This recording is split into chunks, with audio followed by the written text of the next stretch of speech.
You mentioned food a second ago and the role that plays, the foods that don't love us back. What are the foods that don't love us back?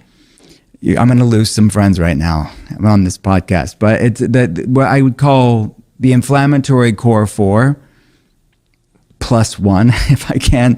But would be gluten-containing grains would be on the list. That's things like wheat and rye and barley and spelt.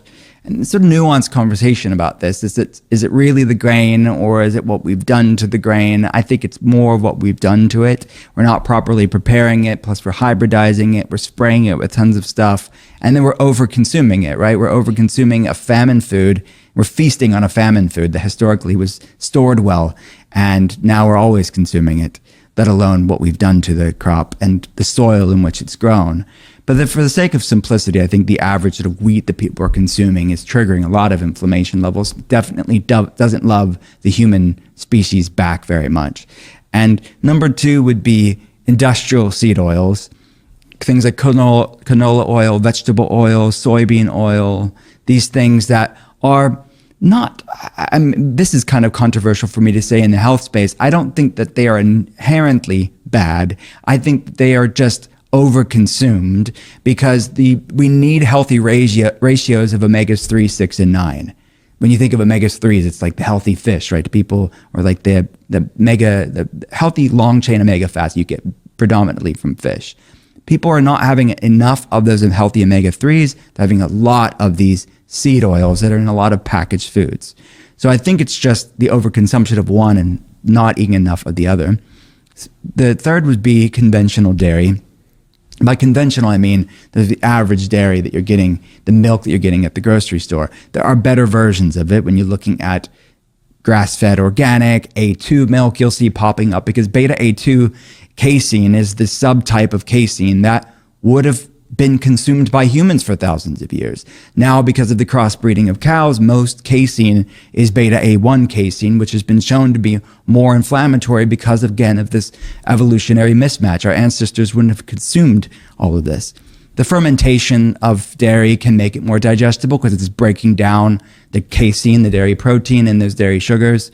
So things like kefirs, cheeses, and yogurts can be more digestible. And the fourth would be sugar and the overconsumption of that. But most people know that. But I would be more mindful of even the nice sounding euphemisms for sugar, you know, where it's like, oh, it sounds like agave nectar. I think of that, right? Agave just sounds so natural, like they're squeezing the agave in the cup and just consuming it. It's mostly marketing because it's still sugar and it's still high in fructose. So I would be just mindful for the listener out there to look at the grams of added sugar you're consuming in a day, no matter where it comes from. And then the plus 1 would be alcohol, which is really a saboteur to our gut feeling connection. It will impact our gut microbiome. It's been shown to increase leaky gut syndrome, really raise systemic inflammation, and it's a neurotoxin. Researchers have shown that even drinking a small amount a few times a week is associated with lower brain volume, lower hippocampus size, which we need for focus and energy and having optimal cognition. This term gut microbiome is one that I've only come across in the last couple of months, maybe the last three to four months roughly, and the importance of the gut microbiome. For anybody who is new to this term, gut microbiome, why does it matter and what is it? Yeah, it's vastly important. And as I mentioned earlier, the gut and brain are formed from the same fetal tissue, right? That's our gastrointestinal system. Within it, we have upwards, depending on the study that you look at, upwards of 100 trillion bacteria in our gut. And it's sort of this gut garden that influences a lot of things in our body. As I mentioned, about 95% of serotonin is made in the gut, 50% of dopamine. So our happy, pleasure, joyous chemicals, neurotransmitters, are made in the gut, stored in the gut, almost exclusively when you're talking about serotonin and dopamine. And these bacteria also regulate the immune system. So we're talking about the way that 2/3 of the immune system is living in the gut, or an inflammation, as I mentioned, so ubiquitous, most of it's originating in the gut. So there's a lot of gut-centric components, both from a gastrointestinal system and nervous system standpoint, but part of that crosstalk between the gut and the brain and the nervous system and the immune system has to do with the microbiome, which is the collective term for all the bacteria and yeast and parasites living in the human gut, which we co-evolved with. And in some ways, it kind of made us. We would not be here without the microbiome.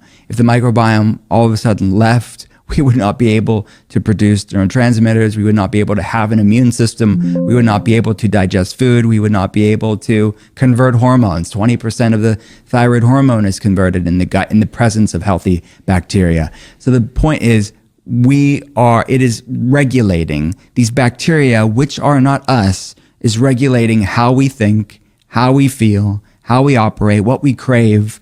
I mentioned a study in the book where there's bacterial imbalances in many people's guts actually causing them to crave certain foods because it wants to eat, it eats what we eat. So again, this message of really, I think, grace in many ways, where it's not your lack of willpower. Sometimes it's just these gut bacteria that need to be tended to and pruned so we can actually have proper signaling as far as our blood sugar control and craving control. So if you care about mental health, if you care about your overall health as far as inflammation is concerned, if you care about your weight and your energy levels, you have to care about the microbiome. Because if it's not healthy, you're not healthy. How do I go about caring about my gut microbiome? So it starts with the foods you eat. Yeah. Right? So I would say that there's that inflammatory 4+1, decreasing those, and then focusing on foods that love us back. One of the action items that I talk about in the book is those soups and stews that I mentioned. It comes from what's called a GAPS protocol. It's an acronym. It stands for Gut and Psychology Syndrome or Gut and Physiology Syndrome. So it's a food tool that we use within functional medicine, or at least I do, that's really helpful for calming a lot of gut-centric inflammation. And it's sort of a proverbial siesta for your gut because it's almost pre-digesting the foods when you're cooking things. Again, our ancestors would have known all of this because they would have, if you talk about just ancestrally, soups and stews were a thing that people did, especially when you were going through a health problem. Mm. When you think of chicken soup and someone's sick, it wasn't the noodles that were the health benefits of the soup. It was these broths and these cooked vegetables and cooked meats that were easy to digest and break down.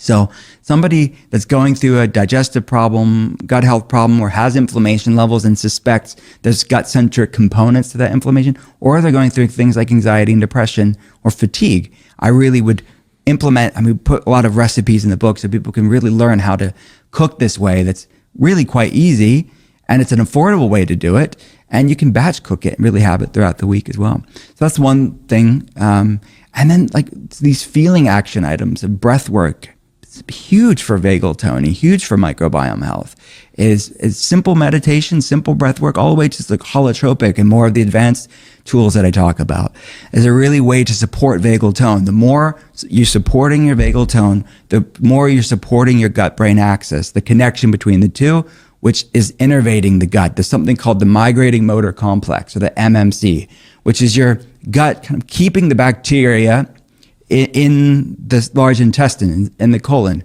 But your brain has to be the one that's regulating this bidirectional relationship between your gut and the brain and the brain and the gut. So breath work and meditation, I mentioned the forest bathing, hygge, acts of stillness is what I call it in the book.